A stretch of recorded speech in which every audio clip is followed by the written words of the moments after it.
Hi బంగారాలు. Welcome to Shrimati Kumari Telugu audio stories.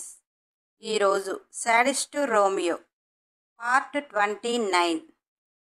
Virat అయితే చూస్తుంది నా హరినేనా లేకపోతే పులాందేవినా అర్థం కాక మౌత్ ఓపెన్ చేశాడు. స్టాచ్యూలా నిలబడ్డాడు. స్టాప్ అనగానే అందరూ ఎలా అయిపోతారో ఇప్పుడు అక్కడ వాతావరణం అలా అయిపోయింది. భరద్వాజ్ అసలు రోజు మేము చూసే హరినేనా అని అనుకుంటూ మనసులో ఇప్పుడు మంజుల రియాక్షన్ ఏమిటి, మంజుల రియాక్షన్కి హరి రియాక్షన్ ఏమిటి అర్థం కాక పిచ్చివాడిలా వసుంధరని చూశాడు. వసుంధర, ఆ మాత్రం రెండు మీరు మంజులని పీకి ఉంటే వాడు ఇలా తయారు కాకపోవు అని మెల్లిగా భరద్వాజ్కి వినిపించేలా అన్నది. భరద్వాజు గుర్రుగా వసుంధరని చూస్తున్నాడు. శ్రీనిధి మాత్రం చాలా అంటే చాలా హ్యాపీగా హరిని చూస్తుంది. తాను చేయవలసింది హరి చేస్తుంటే ఆ మాత్రం ధైర్యం నాకుంటే నా జీవితం వేరేలా ఉండేది అనుకుంది. మరల తనకు తానే హరిని హర్ష తల్లి ఏం చేస్తుందో అని కడుపులో నుంచి గుండెల్లోకి భయం తన్నుకొని వస్తుంది. ఎందుకంటే ఆమె చేసిన బీభత్సం అటువంటిది. హరి పీకిన పీకుడికి హర్ష హరిని ఏమీ అనలేక చెంపపై చెయ్యి పెట్టుకొని శ్రీనిధిని చూసి, అది కొట్టాల్సిన దెబ్బ హరి కొట్టింది ఏంటి, అంతమంది ముందు కొట్టినందుకు సిగ్గుగా అనిపించినా కానీ ఎంగేజ్మెంట్ ఆగిపోయింది అని మనసులో తీన్మార్ వేసుకుంటూ హరిని చూస్తూ అమాయకంగా, నేనేం చేశాను బంగారం అన్నాడు. హరి, ఏం చేశావా, నువ్వసలు మనిషివేనా, విక్కీని చూపిస్తూ ఇంత కొడుకుని పెట్టుకొని మళ్ళీ పెళ్లి చేసుకోవటానికి రెడీ అవుతావా అంటూ తన వాట్సాప్ ఓపెన్ చేసి, బిక్కీగాడు నీ కొడుకు, అంత కొడుకుని అనాథను చేసి వేరే పెళ్లి చేసుకుంటావా, నీకు వేరే పెళ్లి కావాలి అన్నప్పుడు వీడిని ఎందుకు పుట్టించావు, వీడు పుట్టాక వీడిని రోడ్డు మీద వేసి నువ్వు వేరే పెళ్లి చేసుకుంటావా అని హరి కోపంగా అన్నది. హర్షకి అప్పటి వరకు వాడేంటి అనేది శ్రీనిధి చెప్పలేదు. కానీ ఆ రిపోర్ట్స్ చూశాక వాడు నా కొడుకు, శ్రీనిధి ఏ తప్పు చెయ్యలేదు అంటే ఏం జరిగి ఉంటుందో అని ఆలోచిస్తూ మొదటిసారిగా వాడిని చూస్తూ చేతులు చాపాడు. వాడు విరాట్కి బాగా అలవాటు. హర్ష కొద్దిగా అటు ఇటుగా ఉంటాడు కనుక వెంటనే తండ్రి గుండెల్లో చేరిపోయాడు. ఆ ఫీల్ని హర్ష ఆనంద బాష్పాలతో ఆనందిస్తుంటే భరద్వాజు కూడా ఆ బాధను ఎన్నో రాత్రులు ఎన్నోసార్లు హర్ష కోసం పడ్డాడు. మనసులో, సంవత్సరం నీ కొడుకు నీకు దూరంగా ఉండి నీ చెంతకు చేరితేనే అంతలా ఇదైపోతున్నావు, నా కళ్ళ ముందు 30 ఏండ్లురా నువ్వు అలా నిన్ను నా గుండెలో పెట్టుకోవాలని ఎన్నోసార్లు అని భరద్వాజి కంటి వెంట కూడా కన్నీళ్లు రాలుతుంటే మంజుల హర్షాని హరి ఒకటి పీకినప్పుడు స్టన్ అయిపోయింది. హర్ష హరిని బంగారం అంటూ బిక్కిని ఎత్తుకోగానే ఆమెకు మైండ్ పని చేయలేదు. హర్ష లండన్లో ప్రేమించింది హరినా అని అనుకుంటుంది. హరి పెద్దగా మంజులకు తెలియదు. సితారా చెప్పిన దాన్ని బట్టి భరద్వాజు కోడల్ని ఏ రోజు చూడాలి అనుకోలేదు. మంజుల భరద్వాజు కోడలు గురించి ఏమీ అనుకుంది అంటే, విరాట్ ఒక పిచ్చిదాన్ని ప్రేమిస్తే భరద్వాజ్ హద్దులో పెట్టలేదు. ఆ పిచ్చిది దానికి ఏమీ తెలియక విరాట్ని చీ అంటే దేశాలు పట్టుకొని పోయాడు. అక్కడి వరకే ఆమె అనుకుంటుంది. అందుకే హరి మంజులకు తెలియదు, శ్రీనిధి కూడా మంజులకు తెలియదు.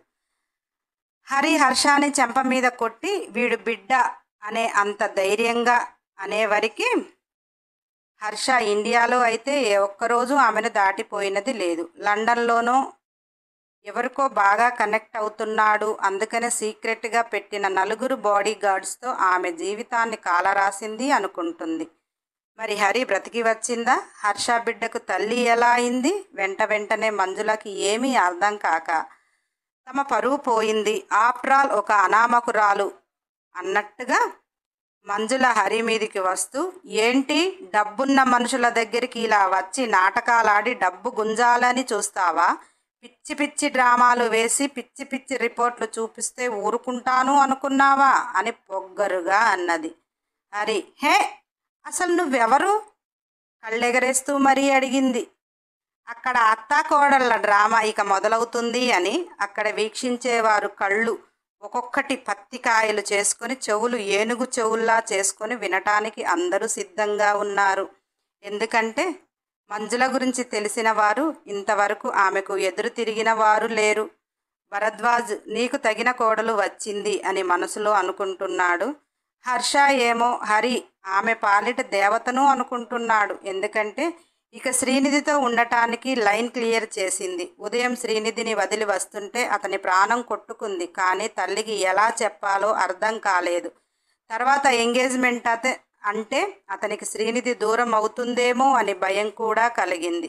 అటువంటి సిచ్యువేషన్లో ఉన్న హర్షకి హరి మాటలు అమృతంలా, ఆమె ఒక దేవతలా కనిపిస్తుంది. అతని బిడ్డ అని అందరి ముందు ధైర్యంగా చెప్పింది. అందుకని తల్లి ఏమి ఆలోచిస్తుందో హర్షకి అర్థమైంది. కానీ హరి వెంట ఇంతమందిమి ఉన్నాము కదా, మా అమ్మ ఏమీ చెయ్యలేదు అని హర్ష కొడుకుని గుండెలకు పొదువుకుని అమాయకంగా బంగారం మా అమ్మ ఆమె అన్నాడు.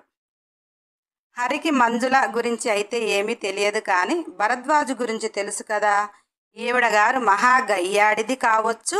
అందుకే మామయ్య గారు ఈ దయ్యాన్ని వదిలించుకొని దేవత లాంటి వసుంధర అత్తను చేసుకున్నాడు. ఈవిడ గారికి మామూలుగా సమాధానం చెప్తే కలవదు అనేసి హరికి వాస్తవంగా ఎక్కడా భయం అనేది ఉండదు.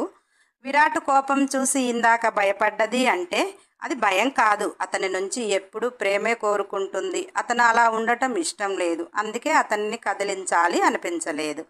హరికి బాగా తెలివితేటలు లేకపోయినా కానీ భయం అయితే లేదు. అలా భయపడేది అయితే విరాట్ దగ్గర ఉండదు కదా. అందుకే మంజుల గురించి ఒకటే అనుకుంది, పెద్ద సూర్యకాంతం అని. ఆమెకు తగ్గట్టు మాట్లాడాలి అని బాగా ఫిక్స్ అయింది. అందుకే లేని పొగరుని తనలోకి తెచ్చుకుంది. హర్షకి తల్లి అంటే అత్త కదా, అందుకని అత్తకు తగ్గ కోడలుగా ఉండటానికి ఫిక్స్ అయ్యి చీర కొంగుని నడుములో దోపుకొని, ఏంటత్తమ్మా ఊరుకుంటానా అంటున్నావు, ఊరుకోక ఏం చేస్తావేమిటి, ఆయన బిడ్డ అని అతనే ఎత్తుకొని ముద్దు చేశాడు, ఇప్పుడు నీ ప్రాబ్లం ఏంటి అని బెదిరిస్తున్నట్టు అడిగింది. మంజులకి ఫీజులు ఎగిరిపోతున్నాయి. నేనే పెద్ద రౌడీ అంటే నాకంటే పెద్ద రౌడీ అనుకుంటా. ఇది ఇంతమందిలో అత్తమ్మ అన్నది. నా కొడుకుని కొంగున కట్టేసుకుంది, బిడ్డతో వచ్చింది. ఇదేమీ ఆషామాసి ఆడది కాదు అని. నా హర్షాన్ని వదిలి వెళ్ళిపోవటానికి నీకెంత మనీ కావాలి చెప్పవే, పారేస్తా అన్నది. హరి వే అంటే పెద్దదానివని కూడా చూడను. నిన్నెంత మంచిగా అత్తమ్మ అన్నా నువ్వేమనాలి, హరమ్మ అనాలి, లేదా ఎస్డిబి పిలిచినట్టు బంగారం అనాలి. నువ్వు నాకు రెస్పెక్ట్ ఇవ్వకపోతే నేను కూడా ఒసేయ్ అత్తమ్మ అంటాను. ఏంటి మనీ కోసం అంటావా? అసలు నువ్వేంటి మనీ ఇచ్చేది? ఎస్డిబి నీ కొడుకు అయితే అతని కొడుకు బిక్కీ అంటే ఈ ఆస్తి మొత్తం బిక్కీదే కదా. నువ్వేదో మీ అమ్మగారింటి దగ్గర నుంచి తెచ్చిస్తున్నట్టు తెగ ఫీల్ అవుతున్నావు. అత్తల రాజ్యాలు పోయినాయి, కోడళ్ళ రాజ్యాలు వచ్చినాయి. నువ్వు సైలెంట్గా ఉంటే టైంకి ఫుడ్, హ్యాపీగా బెడ్ ఉంటుంది. లేదంటే ఇప్పుడు కోడళ్ళు ఏం చేస్తున్నారో తెలుసా? మనీ డిపాజిట్ చేసి ఓల్డ్ ఏజ్ హోమ్లో తోసి పడేస్తున్నారు. జాగ్రత్త అని వేలు చూపిస్తుంది. వసుంధర చెంప మీద చెయ్యి వేసుకొని, అమ్మ నా కోడలా, నీకిన్ని తెలివితేటలు ఉన్నాయా? నీతో జాగ్రత్తగా ఉండకపోతే నన్ను నా వజ్జు నుంచి వేరు చేసి ఓల్డేజ్ హోమ్లో ఖచ్చితంగా పడేస్తావే నా తల్లి అనుకుంటూ మురిపంగా ముద్దు చేసుకుంటుంది. భరద్వాజ్ వసుంధరాని చూస్తూ, హరమ్మ అనకపోతే మనకు ఓల్డేజ్ హోమ్ గ్యారంటీ, జాగ్రత్తగా ఫాలో అవ్వు అని నవ్వుతూ అన్నాడు. విరాట్ అయితే హరి కాంపిటీషన్లో పాల్గొన్న దగ్గర నుంచి హరిని గొప్పగా ఊహించుకుంటున్నాడు. ఇప్పుడు మంజుల గురించి విరాట్కి తెలుసు. శ్రీనిధికి ఏ పరిస్థితికి తెచ్చిందో విరాట్కి తెలుసు. హరి ప్లేస్లో శ్రీనిధి ఎదిరించాలి, కానీ శ్రీనిధి ఎదిరించలేకపోయింది. భయపడి చూస్తుంది. హరి ధైర్యాన్ని మురిపంగా చూస్తూ, శ్రీనిధితో నువ్వు కూడా ఫస్ట్లోనే అలా ధైర్యం చేసి ఉంటే ఈరోజు మీకు ఈ పరిస్థితి రాకపోయేది. సరే, అప్పుడంటే నీకు సపోర్ట్ ఎవ్వరూ లేరు, అందుకే ఎదిరించలేకపోయాను అన్నావు. ఇక్కడ ఇంతమంది సపోర్ట్ ఉన్నా కానీ నువ్వు భయపడటం నాకైతే నచ్చలేదు అని హరిని మురిపంగా చూసుకుంటున్నాడు. మంజుల హరి ఓల్డేజ్ హోమ్లో పడేస్తా అని అనగానే, ఒసేయ్ ఒసేయ్ ఏం మాట్లాడుతున్నావే, నీకు ఎంత డబ్బు కావాలో చెప్తే పారేస్తా, అంతేకాని ఎక్కువ మాట్లాడితే చంపేస్తా అన్నది. హరి, నువ్వు చంపేయగానే నేను చచ్చిపోతా, మరి ముసలిదానివి నువ్వే చంపేయగానేంది, వయసుదాన్ని నేను చంపేస్తే నువ్వు చచ్చిపోవా? సరే, ఎంత డబ్బు కావాలి అన్నావు కదా, బిక్కీ పేరుతో నీ ప్రాపర్టీస్ మొత్తం రాసిచ్చేయి అన్నది. మంజుల తెల్లముఖం వేసుకొని, నా ప్రాపర్టీస్ వాడికి ఎందుకు రాసి ఇవ్వాలి అని కోపంగా అన్నది. హరి హర్షాన్ని చూస్తూ, ఇతను నీ కొడుకే కదా, నీ కొడుకు కాకపోతే చెప్పు, నిన్ను 1 రూపీ కూడా అడగను అన్నది. మంజుల, నా కొడుకే అని గర్వంగా చెప్పింది. హరి, నీ కొడుకు బిక్కీ అతని కొడుకు, అందుకే నీ మొత్తం ప్రాపర్టీస్ వాడికి ఇచ్చేసావనుకో, వాడు హ్యాపీగా ఉంటాడు. తర్వాత నువ్వు నీ కొడుకు ఎక్కడైనా బెగ్గింగ్ చేసుకోండి. నీ ప్రాపర్టీస్ అన్నీ బిక్కీ పేరు మీద పెట్టాక హర్ష పెళ్లి చేసుకుందాము అన్న అమ్మాయిని చూస్తూ, ఆ ప్రాపర్టీస్ అన్నీ బిక్కీ పేరు మీదకి వచ్చాక నువ్వు హర్ష ఎక్కడైనా ఊరేగండి అన్నది. ఆ టాప్ 10 గోల్డ్ ట్రేడర్ హర్ష పేరుపై ప్రాపర్టీస్ లేకపోతే అతనితో మేమెందుకు సంబంధం కలుపుకుంటాము, మాకు అవసరం లేదు అన్నాడు. హరి, చూసావు కదా, నీ ప్రాపర్టీస్తోనే నీ వాల్యూ, అందుకే నీ ప్రాపర్టీస్ మొత్తం బిక్కీకి కావాలి. లేదు అంటే నీ ప్రాపర్టీస్ వాడి పేరు మీద పెట్టలేదు అనుకో. హర్షాను చూస్తూ, ఎస్డిబి, నువ్వు మాతో వచ్చేయాలి, నువ్వు మాతో రాలేదు అనుకో, నిన్ను మాత్రం జైల్లో పెట్టిస్తాను, చెప్పు వస్తావా లేదా అని గద్దించి మరీ అడిగింది. హర్ష, నీతోనే వస్తా బంగారం అన్నాడు. హరి, చూసావు కదా, నీ ఆస్తి నీ దగ్గరే మలిచి పెట్టుకో. నీకు నీ కొడుకు కావాలి అంటే అతని కొడుకుకు నీ ప్రాపర్టీస్ మొత్తం ఇచ్చేస్తేనే నీ కొడుకు నీ దగ్గరికి వస్తాడు, లేకపోతే అతని కొడుకు దగ్గరే ఉంటాడు. నీ కొడుకు నీకు కావాలి అంటే అతని కొడుకు కూడా అతనితో ఉంటాడు. నేను నాటకాలు ఆడుతున్నాను అన్నావు, డబ్బు కోసము అన్నావు. నేను నాటకాలు ఆడుతున్నాను అనేవాళ్ళు ఉంటే చెప్పండి, వాళ్ళందరికీ వీళ్ళిద్దరు తండ్రి కొడుకులు అని చెప్పటానికి రిపోర్ట్స్ చూపిస్తాను. డౌట్ ఉంటే మీరు కూడా టెస్టులు చేయించుకోండి. డబ్బు కోసం అన్నారు కాబట్టి మాకు ఏ డబ్బు అవసరం లేదు, ఆ డబ్బు మొత్తం మీ దగ్గరే అట్టి పెట్టుకొని మీరు పైకి పోయేటప్పుడు అంటూ వేలు పైకి చూపిస్తూ అప్పుడు మొత్తం జాగ్రత్తగా పట్టుకొని పోండి, మాకేమీ అవసరం లేదు. మా సూర్యకాంతం అత్తమ్మ ఇస్తుందా, వాడికి ప్రాపర్టీస్ రాసిస్తుంది, లేదా ఆమె కొడుకుని అతని కొడుకుకి ఇచ్చేస్తుంది, ఏదో ఒకటి నిర్ణయం చెప్పు అత్తమ్మ అని ధీరగించింది. మంజుల, 1 రూపీ కూడా ఇవ్వను, నా కొడుకు నీతో ఎలా వస్తాడో చూస్తాను అని పొగ్గరుగా అన్నది. హరి, యుగ యుగాలుగా తరతరాలుగా నువ్వేం తెలుసుకున్నావు అత్తమ్మా, నీ కొడుక్కి పిల్లలు కానంతసేపే నీ కొడుకు, పిల్లలయ్యారు అనుకో పెళ్ళం కొంగు పట్టుకుని తిరగాల్సిందే. తల్లిని పెళ్ళాన్ని డీల్ చేయలేని మగవాడు ఎవడైనా పెళ్ళంతో వచ్చేస్తాడు, కానీ అమ్మ కొంగు పట్టుకొని ఉండడు. నువ్వు చాలా నేర్చుకోవాలత్తమ్మా, చూడు నీ కొడుకుని ఎలా తీసుకుని పోతానో అంటూ, నువ్వు రా ఎస్డిబి అంటూ హర్ష చెయ్యి పట్టుకుంటే హరి వెంబటి హర్ష చిన్న పిల్లాడిలా బిక్కీని ఎత్తుకొని వచ్చేశాడు. మంజుల హర్ష అలా వెళ్ళిపోతుంటే, నా కొడుకు జీవితంలో నాకే తెలియకుండా దీన్ని ఎప్పుడు కలిశాడు, మెడలో తాళి కనపడుతుంది అంటే హర్ష హరిని ఎప్పుడు పెళ్లి చేసుకున్నాడు, బిడ్డని కన్నాడు, అందుకే ఇంత ధైర్యంగా మాట్లాడుతుంది అని ఫిక్స్ అయిపోయింది. హర్ష హరి వెంబడి ఎందుకు వస్తున్నాడు అంటే, బిక్కీ తన కొడుకు శ్రీనిధి అతనికి కావాలి, తల్లి దగ్గరే ఉండి శ్రీనిధిని చేరుకుంటా అంటే ఎలాగూ ఒప్పుకోదు, అందుకే హరి వెంబడి పిల్లిలా వచ్చేస్తున్నాడు. అక్కడ ఉన్న అందరికీ హర్షకి పెళ్లి కాకపోయినా పెళ్ళయింది, కొడుకు ఉన్నాడు అని. తల్లికి భయపడి పెళ్ళాన్ని కొడుకుని ఎక్కడో ఉంచాడు, ఇప్పుడు వేరే పెళ్లి చేసుకుంటే పెళ్ళం ఊరుకుంటుందా అని అనుకుంటున్నారు. భరద్వాజ్కి మంజుల ఏమి ఊహించిందో అర్థమవుతుంది. అందుకే వెంటనే స్టేజ్ పైకి వచ్చి మైక్ తీసుకుని అందరికీ ఒక మాట చెప్పాలి. ఫ్యామిలీ ప్రాబ్లమ్స్ చెప్పుకోకూడదు, కానీ కొన్ని వద్దన్నా కానీ రాంగ్గా బయటికి వెళ్తాయి. అందుకనే మీ అందరికీ ఒక విషయం చెప్పటానికి వచ్చాను. నిన్న చాకో బిక్కీ బర్త్డే మీ అందరికీ తెలుసు. చాకో బిక్కీ నా వారసులు అని మీ అందరికీ చెప్పాను. ఇప్పుడు బిక్కీ హర్ష కొడుకు అంటే అనగానే హర్ష భరద్వాజ్ని హగ్ చేసుకున్నాడు. హర్ష భరద్వాజ్ని హగ్ చేసుకోగానే మైక్ పక్కకు పెట్టగానే, హర్ష, సారీ డాడీ, మీరు నా కోసం ఎంత తప్పించారో, నా కోసం ఎంత చేస్తున్నారు, ఒక్కరోజు కూడా అర్థం చేసుకోలేదు మీ ప్రేమని. నేను అర్థం చేసుకోనందుకు నన్ను క్షమించండి. సంవత్సరం బిడ్డ నా దగ్గర అయితేనే నా బిడ్డ అనే అంత ఆనందం అనిపిస్తుంది. మీరు ఎన్ని సంవత్సరాలు ఎంత వేదన పడ్డారు అర్థం చేసుకోగలను. నా మంచి కోరే మీ వెంటనే నేనుంటాను అని గట్టిగా హగ్ చేసుకున్నాడు. భరద్వాజ్ ఆ రోజు కోసమే ఎన్ని రోజులుగా ఎదురు చూస్తున్నాడు. ఆ ఫీల్డ్లో 90% మందికి భరద్వాజు కొడుకు హర్ష అని తెలుసు, కానీ బయటికి ఎవరు గట్టిగా అనలేకపోయారు. ఎందుకంటే హర్ష, మంజుల ఎప్పుడు భరద్వాజ్ని ఒక శత్రువులా భావించారు కనుక.